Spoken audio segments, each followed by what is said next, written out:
Good morning students. आज हम आत्मकथ्य कविता का सरलार्थ पढ़ रहे हैं। मधुप गुनगुना कर कह जाता कौन कहानी यह अपनी, मुरझा कर गिर रही पत्तियां देखो कितनी आज घनी। तो सरल शब्दों में मधुप भंवरा गुनगुना कर गीत गाते हुए कह जाता है, कवि को बताया जाता है या कह जाता है कौन कहानी यह अपनी की, यह किस प्रकार की कहानी कह जाता है कि कोई भंवरा आता है और कवि के कानों में चुपके से एक कहानी सुनाकर चला जाता है। मुरझाकर गिर रही देखो पत्तियां कितनी आज घनी, कि जो वृक्ष है उस पर घनी पत्तियां हैं और वो पत्तियां दिन प्रतिदिन मुरझाते हुए गिर रही हैं। देखो आज, तो इनको देखने के लिए बोला है। तो सरल अर्थ है, लेकिन जितना सरल दिखाई दे रहा है उतना है नहीं। उम्र रूपी वृक्ष से दिन प्रतिदिन एक एक दिन रूपी पत्तियां गिर रही हैं कि उम्र कम हो रही है। ठीक है। तो कवि को जब अपनी आत्मकथा लिखने का प्रस्ताव मिला तब अतीत में घटित सभी घटनाएं एक एक करके उनकी आंखों के सामने आने लगती हैं। और जिस तरह से एक भंवरा फूलों के आसपास गुंजार करते हुए मंडराता फिरता है, ठीक उसी प्रकार आज कवि का मन रूपी भंवरा भी अतीत की यादों के आसपास गुनगुना कर न जाने अपनी कौन सी कहानी कहना चाह रहा है। कवि आगे कहते हैं कि उनका जीवन रूपी वृक्ष जो कभी सुख व आनंद रूपी पत्तियों से हरा भरा था, अब वो सभी पत्तियां मुरझाकर एक एक करके गिर रही हैं, क्योंकि आज कवि के जीवन की परिस्थितियां बदल चुकी हैं। उसके जीवन में सुख की जगह दुख और निराशा ने ले ली है और कवि इस वक्त अपने जीवन रूपी वृक्ष में पतझड़ का सामना कर रहे हैं। इस गंभीर अनंत नीलिमा में असंख्य जीवन इतिहास, यह लो करते ही रहते हैं अपना व्यंग्य मलिन उपहास। तो सरल अर्थों में कहूं कि इस गंभीर अनंत नीलिमा में असंख्य जीवन इतिहास, कि कवि के जीवन में अनंत नीलिमा कि जिसका अंत नहीं है, नीलिमा आकाश को कहते हैं कि आकाश का कोई अंत नहीं है। यह गंभीर भाव वाला है, अचल अडिग।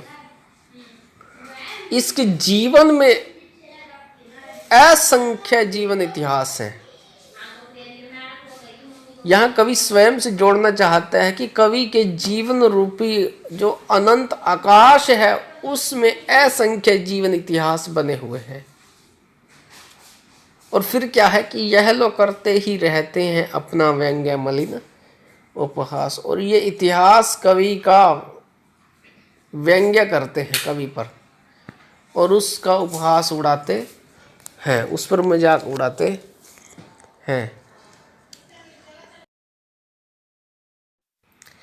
तो यहां से पढ़ते हैं, इन पंक्तियों में कवि कहते हैं कि हिंदी साहित्य रूपी इस गंभीर आकाश में न जाने कितने ही लेखकों के जीवन का इतिहास उनकी आत्मकथा के रूप में मौजूद है और आत्मकथा को पढ़कर उनकी कमियों का मजाक बनाते हैं। यहाँ तक कि लिखने वाले लोग भी एक दूसरे का मजाक उड़ाते हैं और अपना भी मजाक उड़वाते हैं।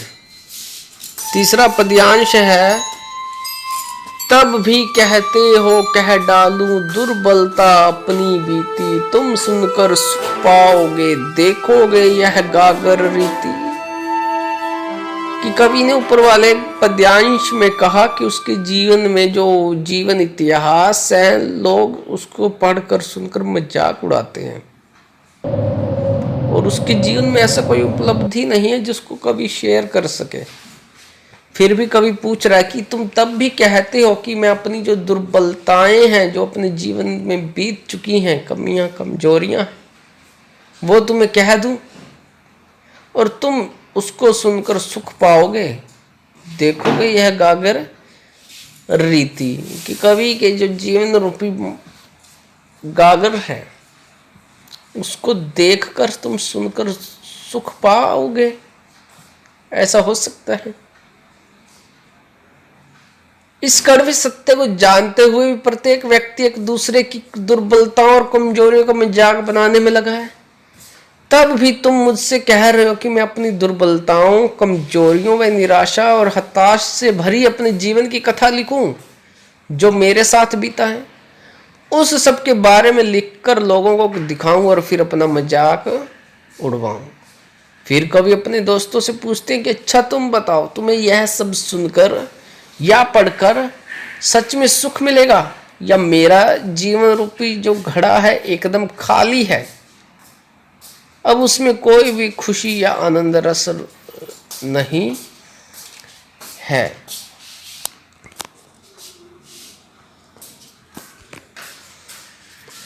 नेक्स्ट है, कहीं किंतु कहीं ऐसा न हो तुम ही खाली करने वाले, अपने को समझो रस मेरा ले अपनी भरने वाले।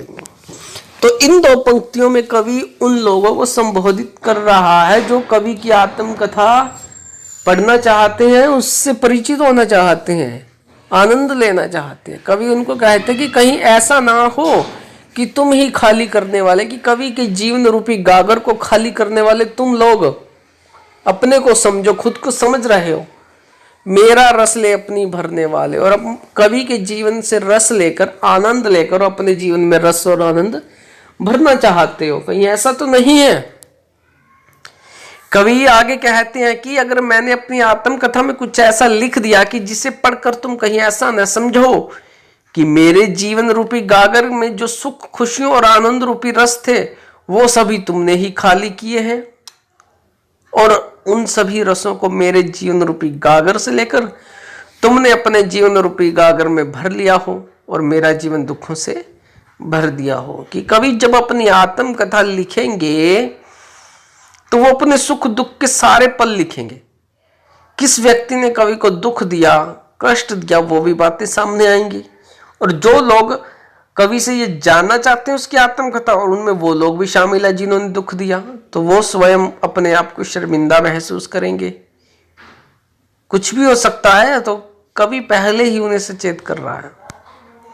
नेक्स्ट है, यह विडंबना अरी सरलते तेरी हंसी उड़ाऊं मैं, भूले अपनी या प्रवंचना औरों को दिखलाऊं मैं।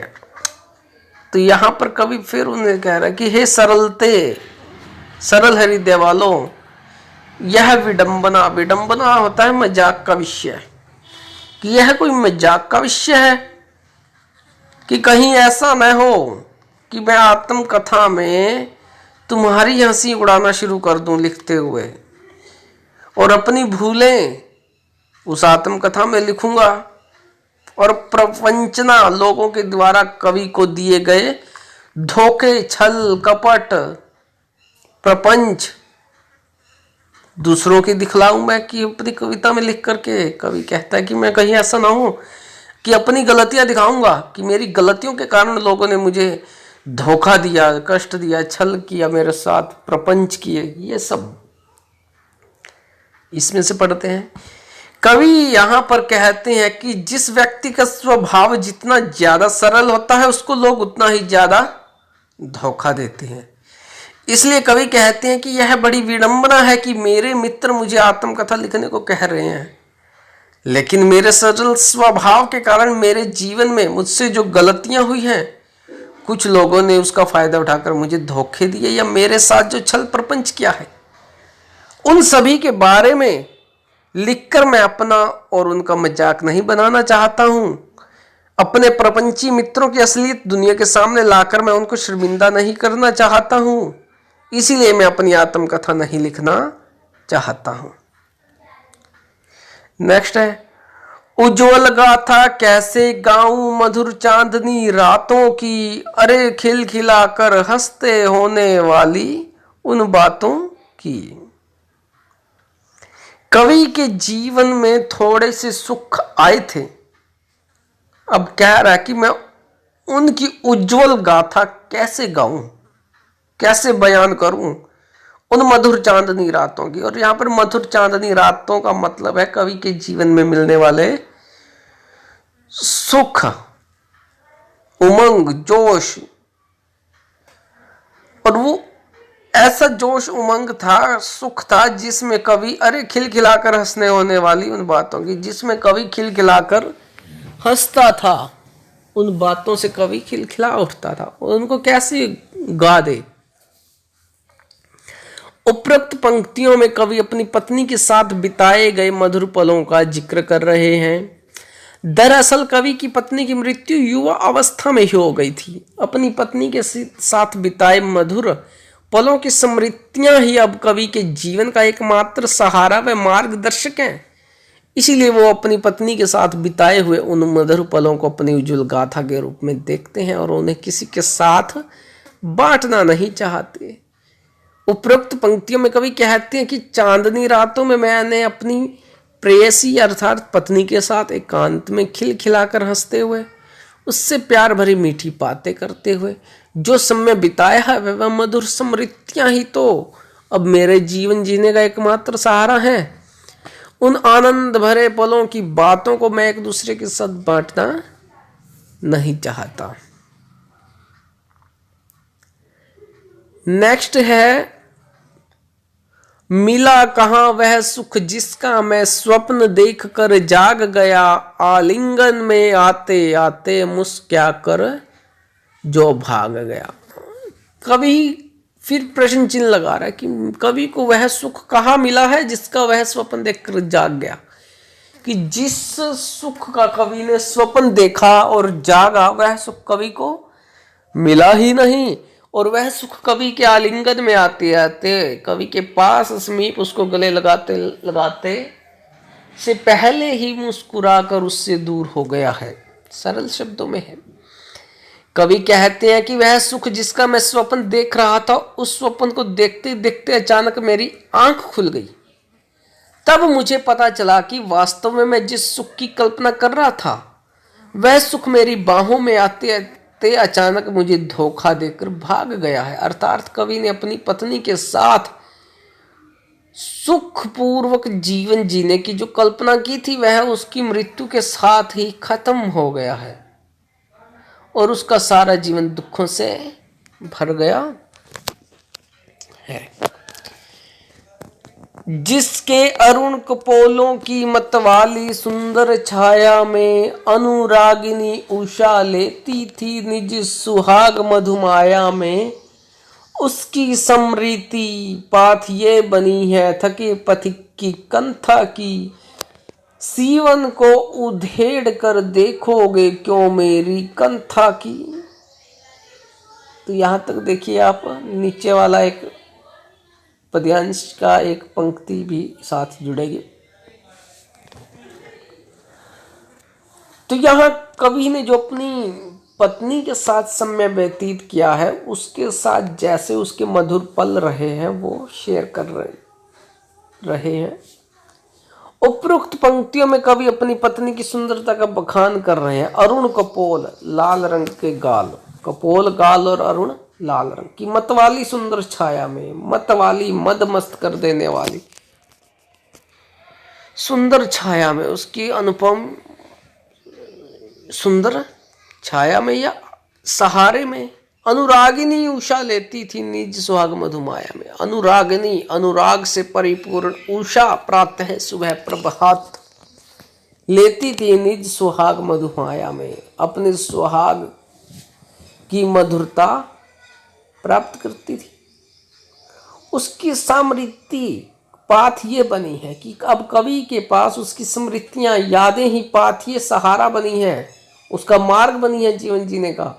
थके पंथिक की पंथा की, थके हुए पथिक यात्री की पंथा की थकान की, सीवन को उधेड़ कर देखोगे क्यों तुम मेरी कंथा की। सीवन सिलाई, उधेड़ कर क्या तुम उसके कंथा फटे हुई गुदड़ी। कि कवि के पास अब फटी हुई गुदड़ी है, उसके मन रूपी फटी हुई गुदड़ी। अब उसको भी तुम उधेड़ कर क्या देखना चाहते हो? कवि के कहने का भाव ये है।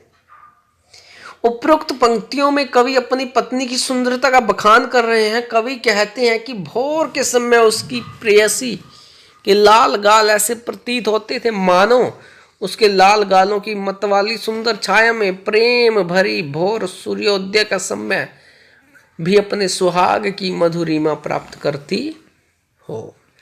कवि कहते हैं कि अब वो जीवन रूपी रास्ते में एक थके हुए यात्री की भांति है और अपने दुख भरे जीवन को उन्हीं की यादों के सहारे जीवन जीने का प्रयास कर रहे हैं।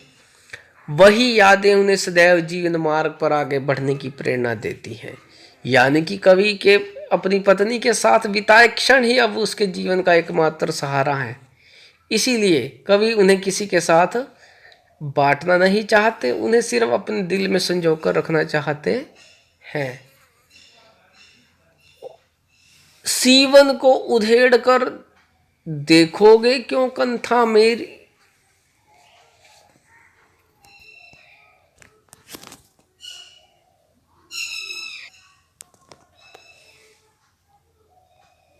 शेष पद्यांश हम नेक्स्ट वीडियो में पढ़ेंगे और साथ में इसी पाठ के काव्य के प्रश्न उत्तर करेंगे।